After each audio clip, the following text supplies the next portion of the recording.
Welcome to Asset Infinity. In this video, we will show you how to schedule an activity in Asset Infinity. This feature can be used to schedule activities for the preventive maintenance of assets. An activity can be scheduled with or without an asset. First, select the asset for which activity is required to be scheduled. Click on the Schedule Activity button present on the home page. Here, you can create single or multiple schedules for the selected assets. The asset code and asset name of the selected asset will be displayed on the top. Select the activity type. You can create new activity types from application settings. Select the user group if the activity is assigned to a group of users, or just select the assignee name from the drop-down list to assign the schedule's activity to a user.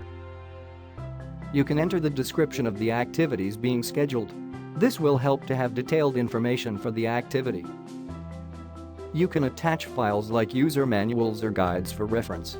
The asset location is selected automatically as per the asset's location, else you can manually choose from the drop-down. In the next section, you can enter the occurrence details such as yearly, monthly, weekly, daily, one-time or custom.